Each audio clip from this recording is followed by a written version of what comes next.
All right, check the mic after dark. We're live after the Bengals Monday night football win over the Cowboys 27-20 with a wild finish, Sam.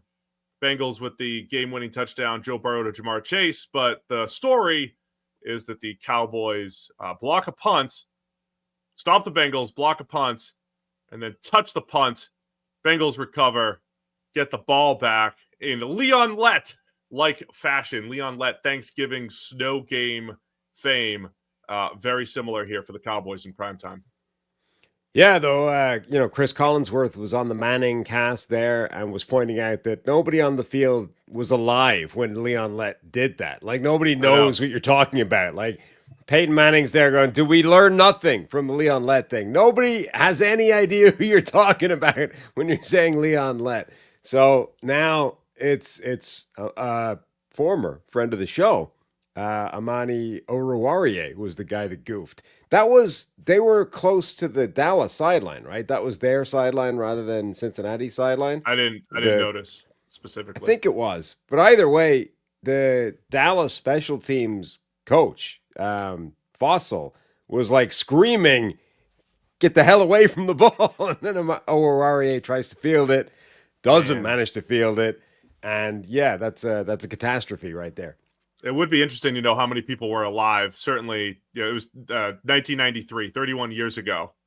Almost to the day, 31 years ago, a couple weeks ago, right? 31 years.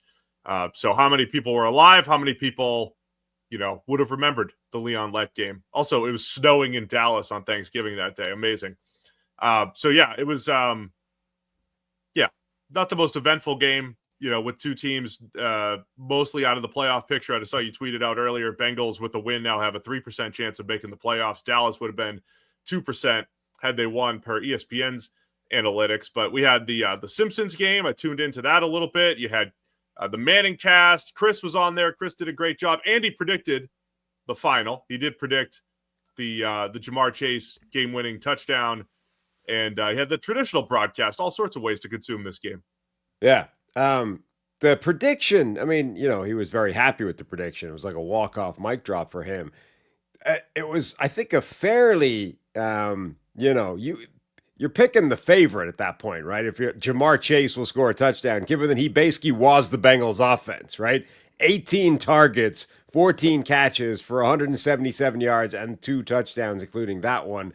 I mean, if you're going to predict a way for the game to end, that would probably be the top one on the list. It was the right prediction. Yeah, man. They fed him over and over again. I still thought Joe Burrow had a bad interception in there. A couple passes maybe that he would want back, but overall I thought played Right. really well. Micah Parsons' first run from PFF is at 12 pressures, 11 or 12 pressures, depending on what's negated and what is real. Havoc in the backfield over and over. And it felt like much of this year, Burrow's been outstanding, moving in the pocket, stepping up in the pocket, stepping through the pocket, moving left, moving right, throwing on the run. Plenty of those plays in this one. So Bengals kind of felt like the opposite of what some of the Chiefs and some of the teams that were finding ways to win. It was like they look like they're about to find ways to lose. There was another missed face mask, but it goes the other way. As the Cowboys finding a way to lose with the blocked punt and then the Leon Lett-esque. And yes, the play is to just let it go. The play is just don't touch it. You'll get possession. And the Cowboys forgot that. Yeah. Once you blocked it, you've made the play. Get away from it. Let it bounce. Let it do what it's going to do. You've already made the successful special teams play. All you can do is make it worse at that point because as soon as you don't field it cleanly, the Bengals can recover. Exactly what happened is able to happen. So, yeah, like Cincinnati got that one, but they dodged a couple of bullets in really a short sequence of time. There was the play where it looked like Andre Iosivas fumbled the ball away, and then they were like, "No, it's an incomplete pass," even though he lost it whilst tucking it away. That was a clear fumble. I mean, if you're I think so tucking too. the ball, away, like you have Like possession. You have the that possession to is the move the football ball and tuck move. it. Yeah. Yeah, I don't know. I was just gonna say, like, how I watch a lot of old games, right? I'll just have like mid '90s football on in the background while I'm working or whatever. You would be amazed. I might have to tweet next time I see it, like tweet out some of the shots of a guy back then would touch the ball then get popped, and they're like, oh, fumble. It was like bang, bang plays weren't incompletions back then. They were fumbles. Now it's like he caught it, took 2 steps. He was bobbling it, and then he went to go tuck it away. But once you tuck, feels like you got some kind of control there. I mean, over the years, it swung from one extreme to the other and back again. It's gone from like literally bang, bang plays, like fumble. And then we went from you can catch the ball, run like 5 yards and still not be a fumble. It's still an incomplete pass somehow. Now I think we're generally closer to the bang, bang stuff, but we're somewhere in the middle. I thought that one was very lucky to not be called a fumble. Either the next play or like 2 plays later, Joe Burrow fumbles trying to escape the pocket. Now you can say, okay, or he got it back and got lucky there. On the other hand, he almost had his head wrenched off with a face mask that they missed. So let's call that one a wash, right? But the Bengals were kind of riding their luck for a period of time and then got a ton of luck back in their direction with that Dallas special teams gaffe. Another primetime face mask, though, Sam. I hate sitting here talking about it, but I mean, like, there's not just this tendency of quarterbacks to look directly to their left when they're getting tackled. That's not why they're looking.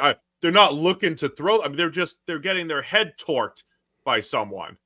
It's one of the few penalties where there's like an obvious, signal that it happened, even if you didn't see it, right? Like there's a lot of penalties where if you didn't quite catch the thing you're supposed to be looking for, there's no way you'd really know that it happened.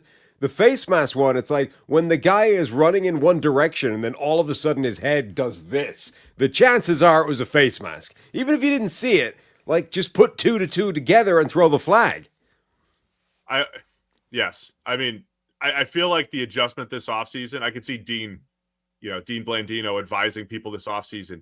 How about if you just see any head turn, just err on the side of face mask, just throw the flag, and then we'll correct it later. Because they can't call it out of nowhere. Right. So just can't create the penalty.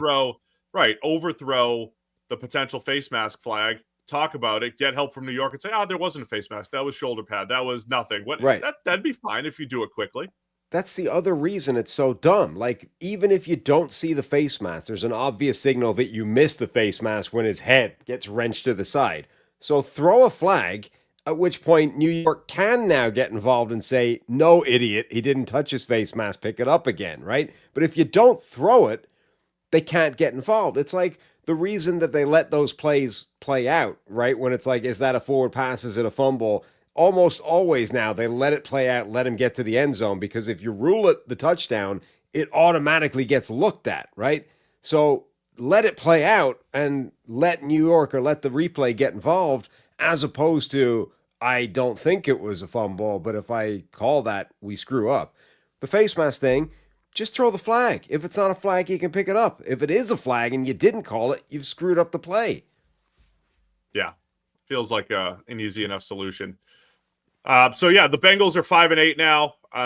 The whole season we were kind of waiting. You've got this explosive offense. When are you going to start stringing some wins together? When is the defense going to come good? I mean, the defense, it started out slow. I mean, Cooper Rush was moving the ball up and down the field early on against Cincinnati.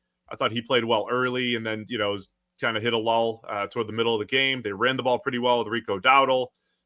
But Cincinnati gets the win. They're 5-8, still technically alive for the last couple seeds in the playoffs, but running out of time here because they have the Broncos, Colts, and Dolphins all ahead of them from a record standpoint.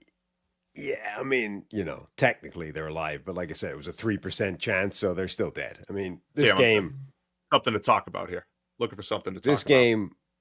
But it's like, it's the last couple of games for the Bengals have been a microcosm of their whole season, right? It's like Joe Burrow playing out of his mind. Okay, he made a couple of mistakes in this game, but again, he has to be perfect. Otherwise they're in real trouble. So Burrow is making miracles happen for the majority of the game, has a couple of mistakes in there as well. But it's like Burrow finding Chase under pressure against tight coverage with, Dallas's defense actually doing a good job. His offensive line's getting his ass handed to it. His defense is terrible.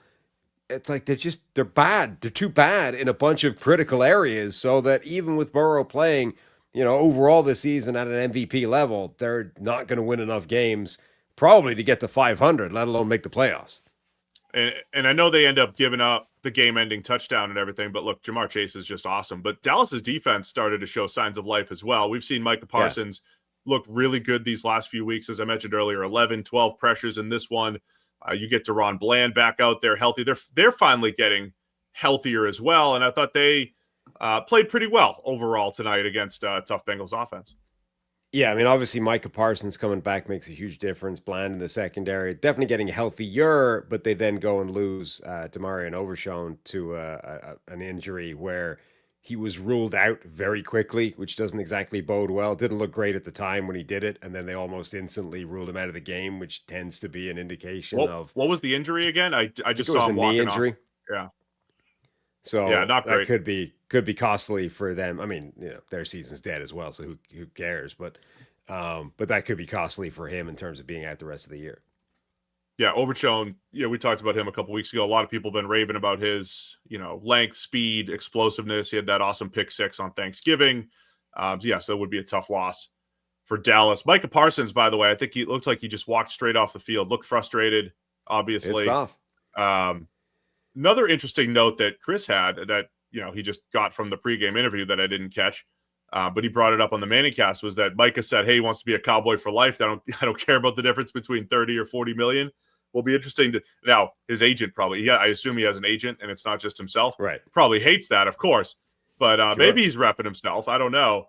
But yeah, that would be interesting to see if Micah Parsons truly does actually want to take a slight hometown discount to be, re-up with the Cowboys. Because look, we're going to go into this offseason talking about the disaster that the Cowboys are and how bad this season was.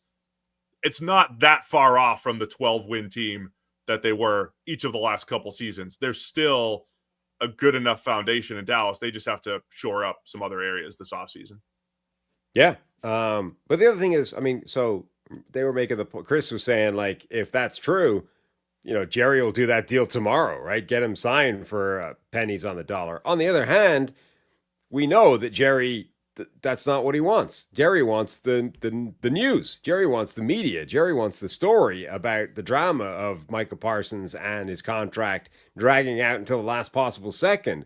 So Jerry's probably looking at that and going, this is terrible. How am I going to get drama out of this? The guy wants to take a cheap deal to stay in town.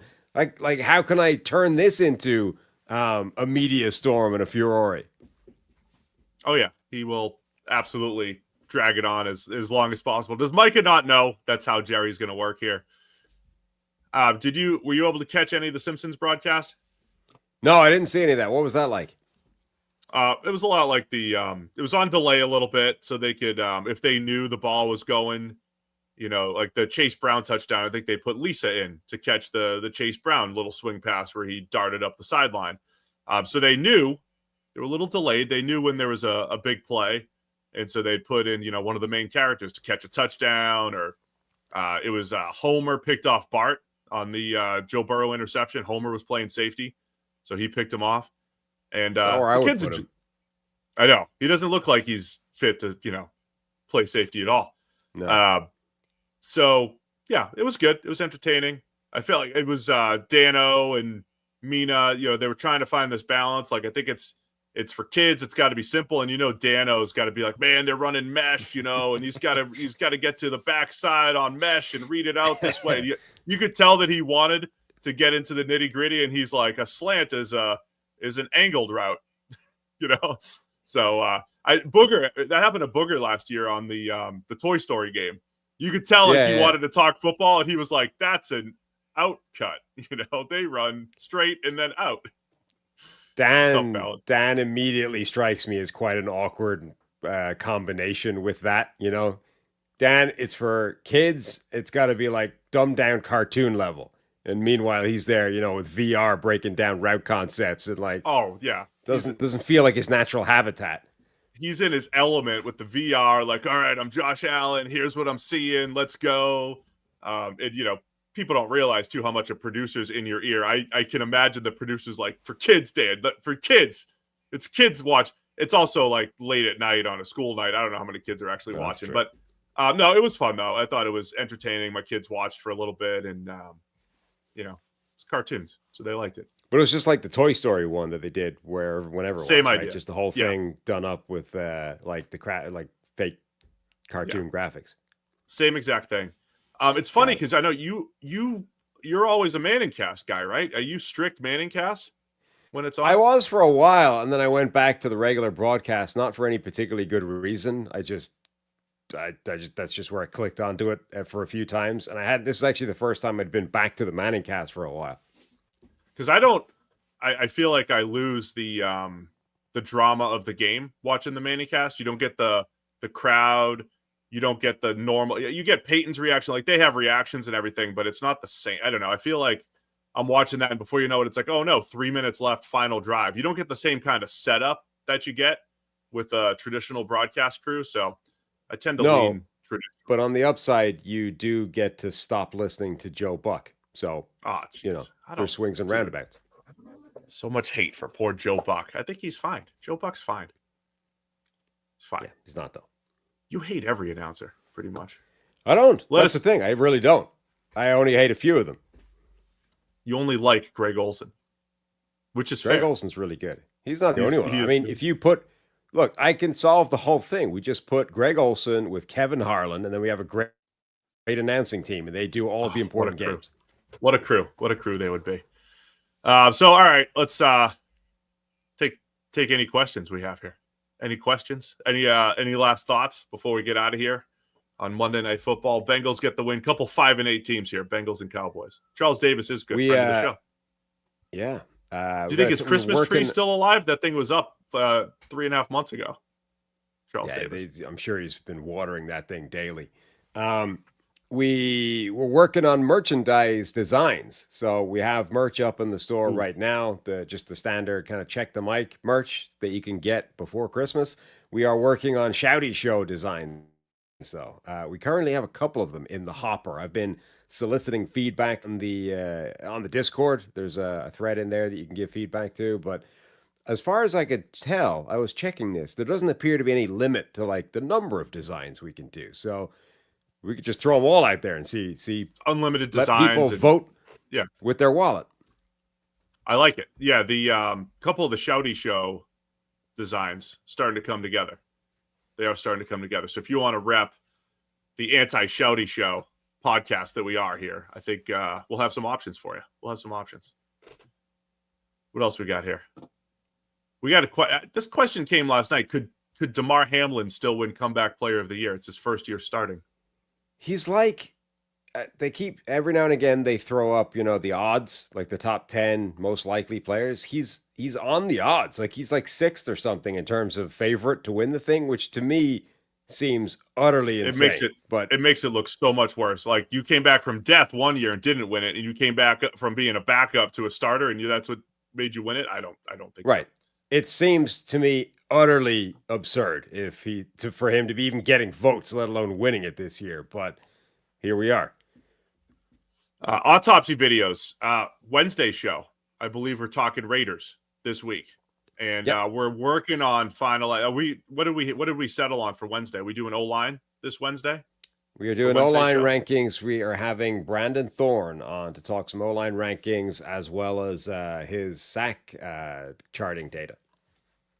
So I'm excited for Wednesday. A lot of offensive line talk. If you want some in the trenches O-line talk, that's Wednesday, plus the Raiders autopsy. Any chance that Mike McCarthy is the Raiders coach? I mean, the Cowboys coach next year.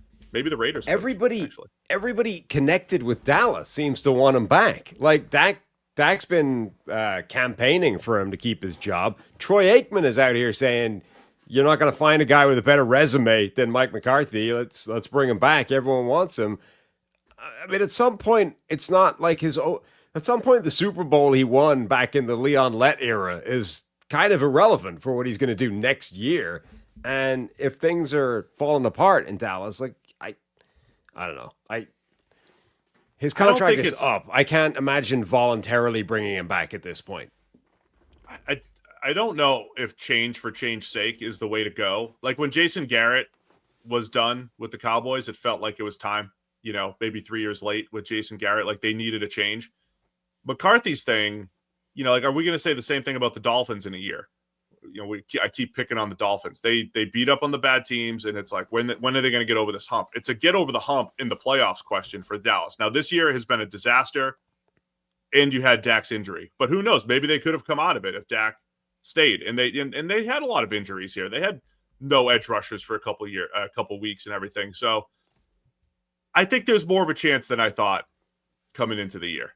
It felt like a lame duck type of year for Mike McCarthy, but who's the better option? To you, this season has enhanced his chances of coming back. No, I might be influenced by some of the buzz that you're talking about, but I'll say no, he's not back, but it's not as crazy and wild as people are saying, because I think an annual 12-win team that had a bad year. I think it's absolutely insane, like utterly ludicrous. If he hadn't improved on 12 wins this season, they weren't going to bring him back. The idea that he could have a terrible year and everyone's like, you know what? I think this is unfortunate. I think actually he deserves another crack at this. Like, this is obviously an outlier. Like, he's reached that stage again where his offense has grown stale. It's not functioning the way people want it to function. And you know what he's changed? The common denominator. You know what changed my thought? Aaron Rodgers sitting there at 3-10 with the Jets. Because a lot of the bad rap that McCarthy got, he got stale with Green Bay, it's all Rodgers' fault now. We have more analysis on Rodgers, right?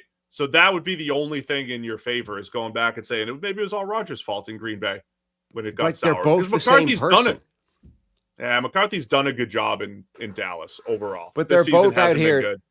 They're both out here trying to run Bill Walsh's like version 2 playbook and hoping it still works in the year 2024, and it doesn't. Like, this is the problem. Like 2011. Not the Leon Lett era. I mean, 2011 is 13 years ago at this point. That is not a relevant data point for what we're going to get out of Mike McCarthy in 2025 if we re-up him. It just isn't. 2010, actually. So I got a question for you before we go. Bill Belichick to UNC. It's heating up. Will Bill Belichick actually take a college coaching job? I mean, if he does, isn't that just a hell of an indication that the man just loves ball? You know? Yeah. He's not interested in the win record. He's not interested in all the ancillary stuff. The man just wants to coach some football. You know? Doesn't really care where it is. Just wants to coach some football. You know, some guys get into the media. They're like, this is great. Much more relaxed. It's easier. But he doesn't. You think he wants to get back into it? He's going to go to college. College, where right now, what they're dealing with, the transfer portal officially opened today. Yeah. We're in the middle of the college football playoff. Signing day, the first signing day, was last Wednesday. All of that stuff going on right now. And you have the head coach, CEO sitting over the top. There's a bigger staff now than ever before in college helping out with that stuff. But man, it is a grind. Full year recruiting, visits, and the whole deal. Or does Bill just sit back and he just wears his rings and it's like, I'm not going on recruiting visits. I'm Bill Belichick. Come see me. He clearly hates the media so much that he's willing to take on all of that bullshit just to get back to coaching anything. But he's going to go deal with college media and college fan bases and college message boards and everything. That's what he's going to do. Well, obviously there's a lot more college jobs. I think his cachet also has a bit more resonance there than it does in the NFL. I mean, there's a reason he's unemployed right now in terms of an NFL job, and it's because it's a tough fit in the NFL, right? How long do you think Bill Belichick is going to be hanging around for? It didn't end well, right? There's a question of whether he's stayed too long at the fair. Like, there's this whole world of, is this... And then you've got the control thing, right? Do you want to give Bill Belichick total control of your organization and completely uproot the entire structure? You know, the org chart goes into the bin. There's a new one that's just Bill Belichick and then like lines coming off it, right? That's the three people that I trust. Bill and the three people that I trust. And last year, the answer to that was essentially nobody wanted any part of that. It's like, Bill Belichick is great, but it's not worth that, right? So nobody gave him a job. In 12 months, do we think that, okay, there'll be 8 more vacancies open up? Do any of them conclude that the answer to that is now yes? I don't know. Maybe, but I don't think it's a huge... And he might not want to wait to find out. Right. But I don't think it's a guarantee that he's just going to wait for the cycle and 2 or 3 of those teams are falling over themselves to get Bill Belichick in. it might be like Aaron Rodgers, right? The reality of the NFL is that way more often the league finishes with you before you finish with the league, right? Rodgers might want to come back next year. I don't know if there's a team that's willing to do that. Belichick probably wants to come back next year. I don't know if there's a team willing to do that. Most of the time, the league decides when you're done. You don't get to decide it yourself. Yeah. Justin, does NIL make recruiting easier? No, because everybody has the money. They're about to do revenue sharing of about $20 million. It'll probably be about $15 million for college, for football. And everybody's got the money. And you're trying to anticipate who to pay, project them. It's an 85-man roster. How many people are you going to retain? It is a bear to build that roster. That's just the reality of it. It's not easy. There's a lot of moving parts there with NIL and recruiting. So good questions, good discussion. Bengals get the win. We good here, Sam? That it for tonight? Mm-hmm. Yep. All right, man. Wednesday, check the mic. Check it out. We'll be talking O-line. Thanks, everybody, for tuning in. We'll see you again Wednesday.